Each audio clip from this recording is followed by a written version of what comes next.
Nang marinig naman ni Orlan ang lahat ng sinabi nito, hindi naman niya maiwasang mamangha. Ilang buwan na din siya doong nakatira pero pakiramdam niya araw-araw may bago itong ipinapakita. Matapos naman ang kanilang pag-uusap, agad naman yung nagbaba ng utos sa mga kasama nitong Dibino na ihanda ang iilan sa mga itinatago nilang mahihiwagang sandata. Pagkarinig naman ito sa utos na yon, wala naman yung nagawa kundi ang sumunod. Upang mapaghandaan naman nila ang nalalapit nilang paglalakbay, nagdesisyon na muna silang magpahinga hanggang madaling araw. Alam naman nilang kulang pa yon para makabawi sa pagod nila, pero sapat na ito para makapagpatuloy. Kinabukasan, pagising naman nila Orlan, agad naman silang tumungo sa isang bahay kung saan doon nag-iimbak ng mga mahihiwagang sandata ang mga kababaryo nila. Pagpasok naman nila sa loob nito, tumambad naman sa kanila ang napakalawak na espasyo kung saan doon nila nakita si Ingkong at ang 4 na matatandang Dibino na abalang-abala sa pag-uusap ukol sa mga gamit na kanilang ipapahiram sa magkaibigan. Makalipas pa ang ilang minuto, paglapit naman nila sa kinaroroonan ng mga ito, tahimik naman silang nagmasid habang pilit na inuunawa ang bawat gamit na nakalatag sa mesa. Noong una, inakala nilang mga simpleng armas lamang ang ipapadala ng mga ito sa kanila. Pero pag silay naman nila dito, doon tumambad sa kanila ang 6 na mahiwagang sandata na pawang sa istorya lang nila naririnig. Kabilang sa mga gamit na yon, ang latigong gawa sa buhok ng tikbalang at pinatuyong balat ng engkantong tamban, kalakip ang mutya ng saging na nakabaon sa mismong hawakan nito. Tinatawag yon ng mga Dibino na krusipadas, habang ang 5 namang natitira, kinabibilangan ng 2 kamisetang gawa sa kaliskis ng sirena at mga 3 pikong binauna ng mata ng engkantong tinatawag naman nilang kasbar.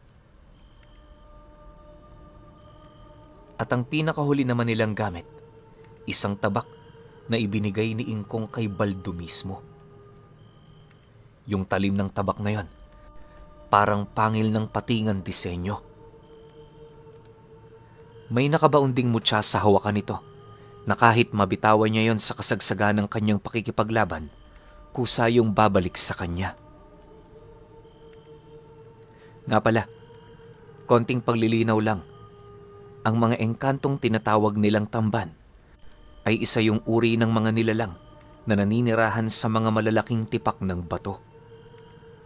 Napakakukunat ng mga balat nito na halos hindi yun basta-bastang nahihiwa ng talim na walang karampatang dasal para mabasag ang mga kabal nito. Napakahirap ding hulihin ng mga nilalang na yon, gawa ng may kakayahan itong ibigay ang kanilang mga wangis at kulay sa lugar na kanilang dinapuan. Maihahalin tulad mo yon sa mga pugita, pero di hamak na mas angat pagdating sa ganoong abilidad ang mga tamban. Sa estado naman ng mga kasbar, isa yung uri ng laman lupa na magnanakaw ng mga mutya. Iisa lang ang mata ng nilalang na yan, pero lahat ng uri ng sabulag at bagat kayang-kaya nitong basagin. Yun ang dahilan ng mga Dibino kung bakit nila ibinao ng mga buhay na mata ng mga kasbar sa mga 3 pikong pagmamay-ari nila. Pagtatapat pa ni Ingkong na bibihira para sa kanila na makahuli ng mga ganoong uri ng nilalang, kaya sa abot ng kanilang makakaya, pilit nilang itinatabi ang mga ganoong uri ng gamit. Napakahalaga ng mga ito sa kanila at pawang inilalabas lamang nila yon sa imbakan sa oras na hindi na talaga nila maiwasang makipaglaban. Nang marinig naman nila Orlan ang mga bagay na yon, dali-dali naman nila itong sinuot nang sa gayoy hindi na yon mabawi pa ng mga dibinong tutol sa lakad nila. Pagkasuot naman nila ito, agad naman silang lumabas sa lugar na yon para likumin ang mga gamit nilang dadalhin. Dahil sa wala silang ideya kung hanggang kailan magtatagal ang misyon nila, nagdesisyon naman silang magdala ng maraming pagkain. Mas mainam ng sumobra, wag lang kumulang. Matapos naman nilang makapaghanda, kagaya ng inaasahan, agad naman silang nagpaalam sa kanilang mga kaibigan. Upang maging matiwasay ang kanilang paglalakbay, sinamahan pa sila ng iilan sa mga ito papalabas ng kanilang teritoryo. Bago pa man lumayo sila Orlan sa lugar na yon, hindi naman nila maiwasang maging emosyonal buhat sa suportang ipinapakita ng mga tao na tinuturing na nilang kapatid. Masakit mang iwan nila ang mga ito. Alam naman nila sa kanilang mga sarili na yon ang dapat nilang gawin. Sa kasagsagan naman ng kanilang paglalakad, unti-unti namang nanumbalik sa kanila ang mga alaala noong unang beses silang magkita. Lahat ng karanasan nila noon, pinag-usapan talaga nila hanggang sa napansin na lamang nila na malapit na palang sumapit ang gabi. Pagsilay naman nila Orlan sa baryong kanilang narating, nagdesisyon naman silang dumaan dito para humanap ng albularyong matutuluyan nila pansamantala. Inaasahan naman nilang hindi sila nito tatanggihan.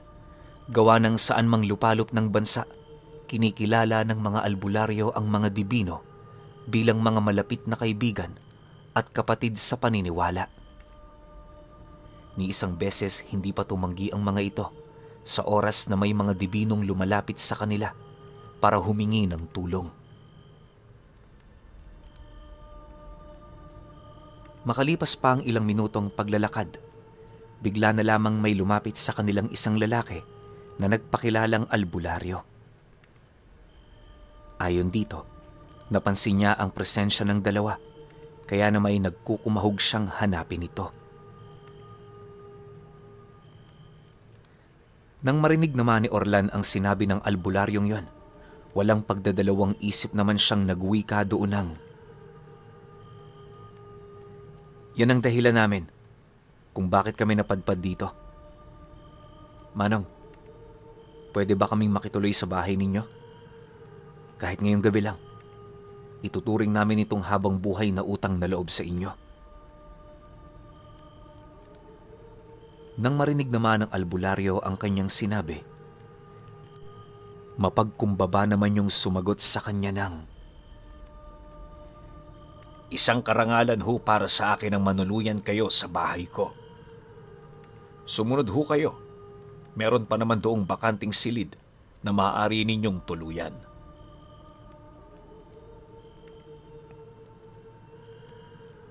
Dahil sa sinabi nito, tahimik naman nilang sinundahan ng lalaki. Maya-maya pa, pagsilay naman nila sa unahang bahagi ng palayan, meron silang nasipat na isang mumunting bahay na pinaniniwalaan naman nilang tahanan nung albularyong lumapit sa kanila. Pagdating naman nila dito, bumungad sa kanila ang asawa nitong kanina pang naghihintay sa labas. Dala naman ang pagkahiya ni Orlan sa asawa nito. Agad naman sila doong humingi ng tawad buhat sa abala na kanilang ginawa. Subalit, nang marinig naman ito ang kanyang sinabi, napangiti lang naman ang babaeng yon habang inilalahad sa kanila ang totoong rason nito kung bakit yon naghihintay sa labas. Ayon sa asawa ng albularyo, magmula noong naramdaman nila ang presensya ng dalawang dibino, agad naman nila itong ipinahanap sa kanilang mga anak. Ang rason kung bakit naghihintay yun sa labas ay dahil sa hindi pa nakakabalik ang kanilang panganay. Gayunpaman, di naman yun gaanong nababahala, lalo pat may tangan na ring mutya ang panganay nilang yon. Nang marinig naman nila Orlan ang sinabi nito, minabuti naman nilang maghintay sa labas. 10 minuto pa ang lumipas, kagaya ng inaasahan, bumalik na rin ang panganay nitong anak. Pagpasok naman nila sa loob, nadatna nila ang asawa nito na naghahanda na ng kanilang makakain. Nang masipat naman nila ito, minabuti naman nilang sumabay na muna sa hapunan habang nakikipag-usap sa pamilya nung albularyo. Ayon sa kanya, nakakainggit ang pamilya ng taong yon. Bagaman simple ang pamumuhay, punong-puno naman ng pag-ibig ang kanilang bahay. Isang pag-uugaling napakadalang nang makita sa panahon ngayon. Pagkatapos naman nilang kumain, minabuti naman nilang magpahinga. Paghiga naman nila sa higaang inihanda para sa kanila, tila bang pakiramdam nila nasa bahay lang sila. Dahil dito, hindi naman namalayan nila Orlan na nakatulog na pala sila. Kinabukasan pagising naman nila, napansin naman nilang napakatahimik na ng buong paligid. Maya-maya pa, paglabas nila ng silid, bumungad sa kanila ang pamilya ng albularyo na naghihintay. Nakahanda na rin sa mesa ang mga pagkaing niluto ng mga ito, at kahit nilalamig na ang mga pagkain yon, wala ni isa sa kanila ang nagtangkang tumikim man lang. Nang masipat naman nila ito, mahiya-hiya naman silang umupo sa harapan ng hapagkainan. Alam nila Orlan na nagugutom na ang mga taong yon, kung kaya't agad naman nilang binasbasan ang mga pagkaing nakahanda sa mesa. Matapos nun, sabay-sabay na rin silang kumain habang masayang nag-uusap.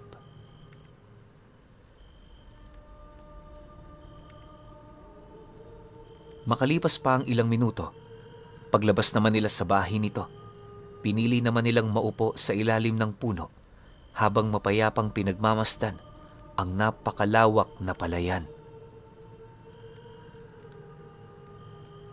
Nang masipat naman yon ang albularyo, dali-dali naman yung lumapit sa kanila para magtanong at makinig sa kanilang mga kwento. Nailahad din ito na yon ang unang beses na may makausap yung dibino, kaya abot langit ang pasasalamat nito. Dagdag pa nito na likas na sa kanilang rumispeto ng mga dibino, lalo pat alam nila sa kanilang mga sarili na yon ang isa sa pangunahing puwersa na namumuno sa mga katulad nila.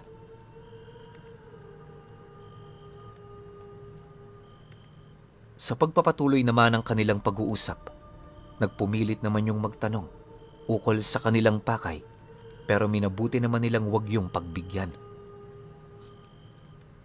Hindi naman sa ipinagdadamot yon nila Orlan. Ang sa kanila lang, manatiling sikreto ang mga mahalagang bagay na hindi pa nila nagagawa. Nang marinig naman yon ng albularyo, taus-puso naman itong nirespeto ang kanilang pasya.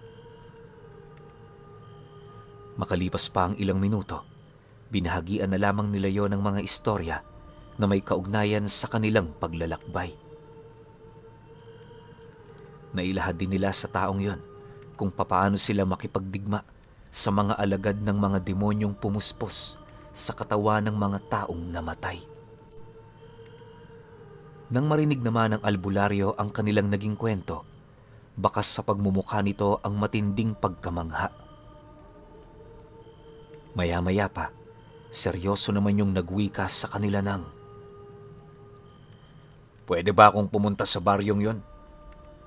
Gusto ko ring makiisa sa pakikibakang ginagawa ninyo. Hindi ako kontento sa panggagamot lang. Ang gusto ko, maging mandirigma kagaya ninyo." Nang marinig naman ni Orlan ang sinabi nito, Napangiti lang naman siya habang sumasagot dito ng, "Importante din naman ang iyong ginagawa. Tsaka, huwag mo nang pangaraping pumunta doon, lalo na kung hindi mo kayang itaya ang buhay ng iyong pamilya. Hindi biro ang pagiging isang dibino. Marami kang kinakailangang isakripisyo bago makamit ito. Tingnan mo ko, namatay ang mga magulang ko sa harapan ko mismo. Ang tanong ko sa iyo ngayon, kaya mo bang tumulad sa akin?"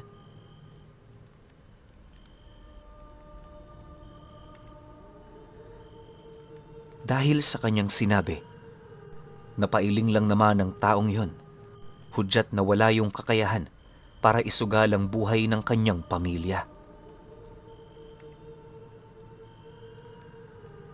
Ilang oras pa ang lumipas, nang mapagtanto naman nilang magtatanghali na, minabuti naman nilang magpaalam sa pamilya ng albularyong tinuluyan nila. Hindi naglaon, nang makalayo na sila sa baryong yon, doon na nila sinimula ng kanilang pagtahak sa mga kabundukan. Alam niyo, pinuno, napakahirap ng sitwasyon noon nila Orlan. Isipin ninyo, naglalakbay lang sila noon nang walang eksaktong pupuntahan. Wala din silang pinanghahawakang bagay na maaaring makapagturo sa pangkat ni Darius. Basta ang inisip lang nila noong mga panahong yon, malapit ang kuta nito sa mismong bundok ng Sierra Madre. Kung totoo ngang kaaway ng siyam na anghel si Darius at ang pangkat nito, paniguradong gagawa yun ng pugad sa mga lugar na hindi inaasahan ng kanilang mga kalaban. Nang mapagtanto naman nila ito, kahit ayaw na nila noong bumalik sa kaharian ng mga sinaunang aswang, napilitan pa rin silang gawin ito.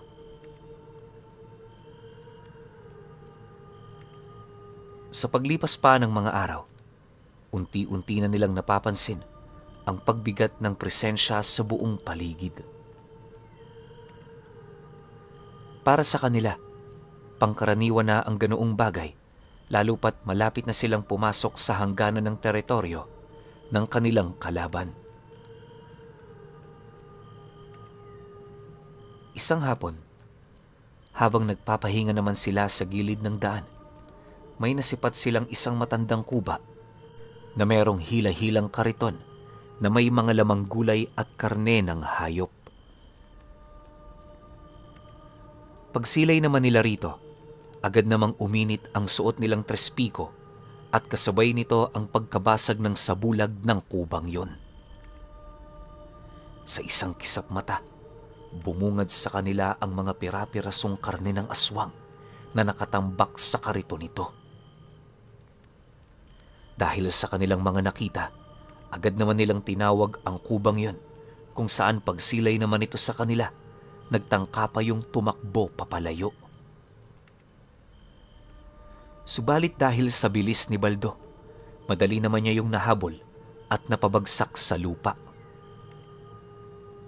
Pagtapak naman niya sa likod nito, agad naman niya yung tinalian sa binti at kamay, nang sa gayoy hindi na yon makapumiglas. Hindi pa siya noon nakontento, puwersahan niya pa yung kinaladkad pabalik sa kinatatayuan ni Orlan. Pagharap naman ng nilalang na yon sa kanila, mangiyak-ngiyak naman yung nagmamakaawa na huwag tapusin ang buhay nito dahil sa wala naman yung ginagawang masama. Dagdag pa ng kuba, napilitan lamang silang dalhin sa gubat ang mga bangkay na yon para ilibing. Nang marinig naman nila ang sinabi nito, hindi naman nila maiwasang mapaisip ukol sa taong gumawa ng bagay na yon. Sa isip-isip nila, kung tunay ngang pumapatayo ng aswang, maaaring nasa panig nila ito. Upang mabigyang linaw naman ang mga bagay na kanilang naiisip, nagdesisyon na silang tanungin ng kuba ukol sa taong nagbigay ng utos dito na ilibing ang mga bangkay na yon.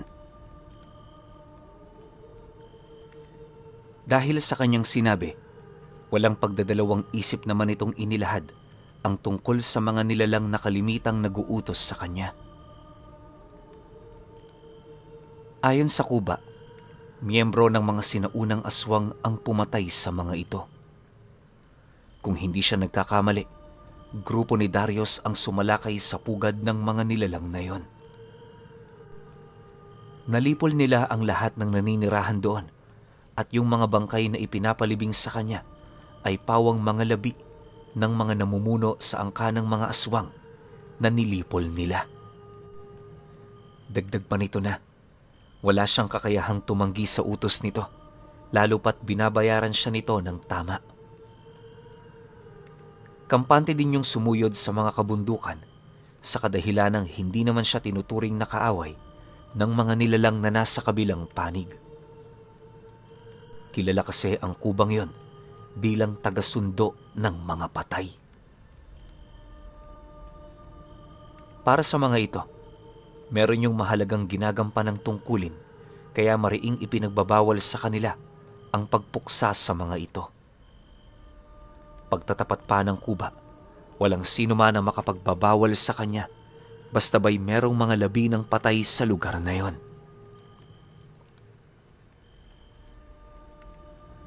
Matapos naman itong makapagsalita, agad naman niyang inutusan si Baldo na pakawalan ito.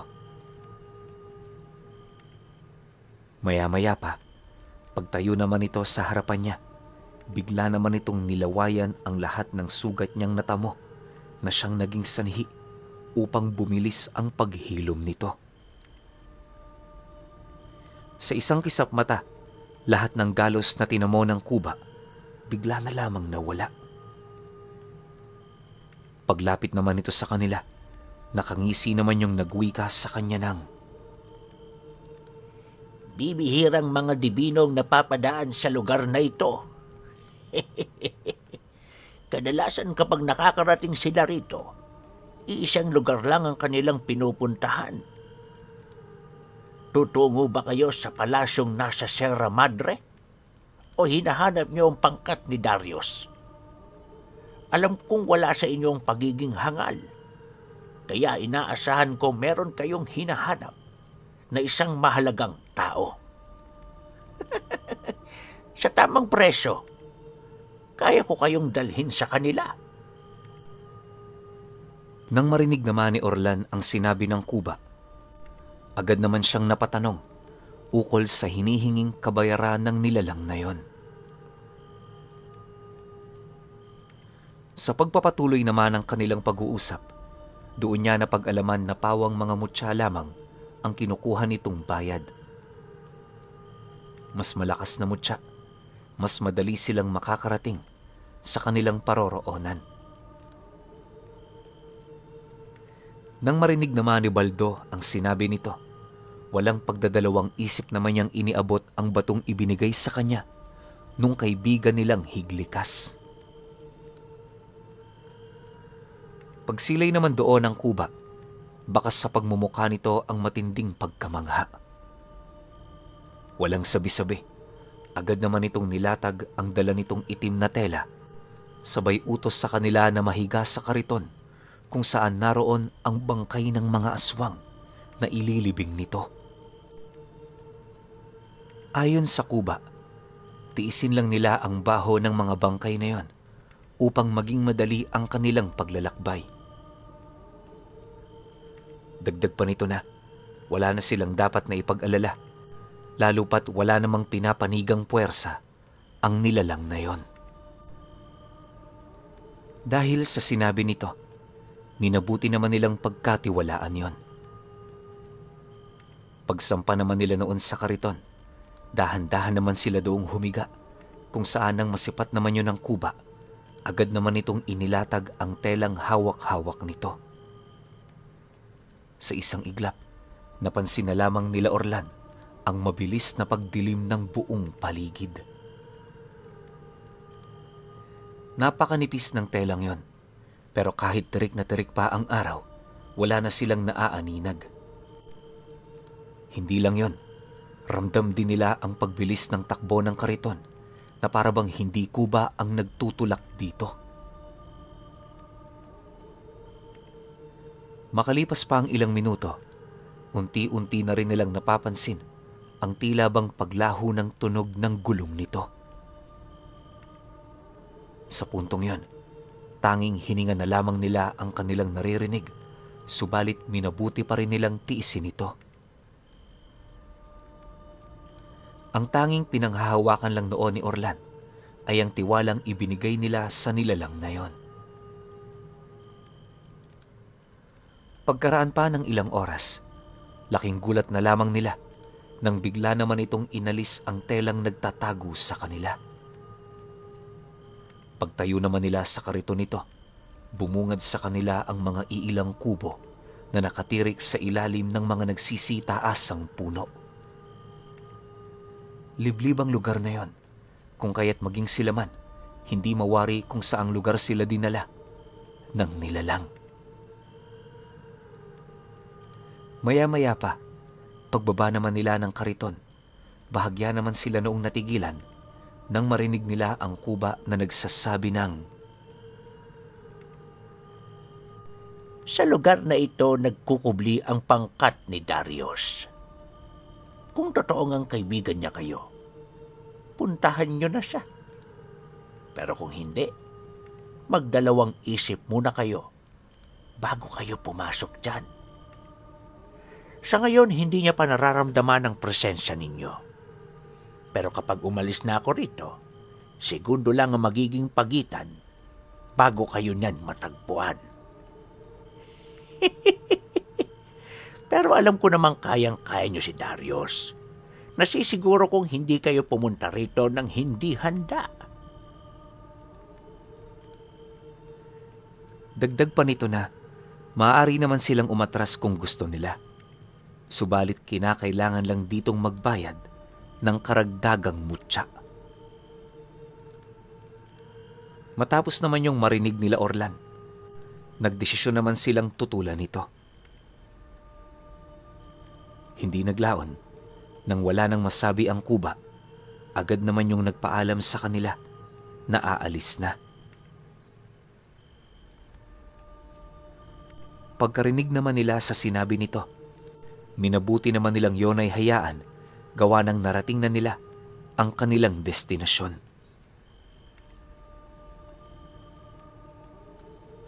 Sa pagkawala naman ng nilalang na yon, kampante naman silang naghintay sa mismong entrada ng lugar. Kagaya ng inaasahan, di pa man sila doon gaanong nagtatagal, nasipat na nila ang pangkat ng mga sinaunang aswang. Habang tinatahak ng mga ito ang daan, ramdam na ramdam naman nila ang tila bang pagbigat ng presensya sa buong paligid. Maya-maya pa, pagharap naman ng grupo ni Darius sa kanila, agad naman nilang nasipat ang isang makisig na lalaki na nasa pinakagitnang bahagi ng pangkat nito. Abala yun sa pagsindi ng hawak nitong tabako na para bang hindi man lang yun nasisindak sa kanilang mga presensya. Pagsilay naman ito sa kanila, napangisi lang naman ito habang nagwiwika ng, "At ano naman ang pakay ng mga dibino sa grupo ko? Maaring iisa tayo ng layunin. Pero huwag niyo sanang kakalimutan, magkalaban ang ating mga angkan. Bago pa tayo magkasakitan, umalis na kayo rito. Pasensya na, pero hindi kami bukas sa anumang usapan, lalong-lalo na sa angka ni Ingkong." Nang marinig naman ni Orlan ang sinabi nito, mariin naman niyang ipinagpilitan ang kanyang nais. Imbis na makipagtalo sa nilalang na yon, nagdesisyon siyang hugutin ang kanyang punyal ng reyna ng Markupo habang sumasagot dito ng, "Hindi kami pumunta para tanggapin ang iyong pagtutol. Sa ayaw at sa gusto mo, makikipagtulungan kayo sa amin. Nakahanda akong gumamit ng dahas kung yon ay kinakailangan." Dahil sa kanyang sinabi, bigla namang umangil ang nilalang na yon at kasabay nito ang dahan-dahang paglapit naman sa kanila ng 3 nitong kasama. Mabilis din yung nagpalit ng anyo at nung mapaikutan na sila nito, walang habas naman sila nitong pinagtulungan. Nang masipat naman yon ni Orlan, buong tapang naman niya yung kinaharap nang hindi gumagamit ng sandata. Gamit lamang ang mga kamay nila, pinagbubugbog nila ang mga kasama nito hanggang sa mawalan na yon ng kakayahan para lumaban. Pagbagsak naman ng mga ito sa lupa, agad naman nila yung tinakpan, pagpapakita ng agwat sa pagitan ng mga kakayahan nila. Ito ba ang pangkat na pinagkakatiwalaan mo? Ang hina naman.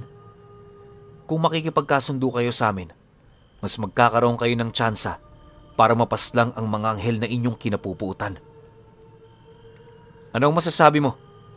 Kahit ngayon lang, pansamantala niyong talikuran ang inyong galit sa aming angkan. Wika ni Orlan kay Darius. Dahil sa kanyang sinabi, napilitan naman ang pinuno ng mga ito na magpalit anyo. Sa isang kisap mata, doon bumungad sa kanya ang isang dambuhalang nilalang na halos kalahating lobo at toro. Maya-maya pa, nang maging isang tao na yon na may wangis ng ganoong mga nilalang, napangisi lang naman yun sa kanya habang iniaabot ang isang mahabang tipak ng kahoy na merong mga nakabaong talim sa pinakadulong parte nito. Matapos naman yung makuha ng sinaunang aswang, buong puwersa naman yung sumugod sa kanya habang seryosong nagwiwika ng, Patunayan mo muna ang sarili mo. Kung magagapi mo ko, doon pa lamang tayo magkakaroon ng kasunduan. Hindi ako nakikipagkasundo sa mga nilalang na mas mahina pa kesa sa akin.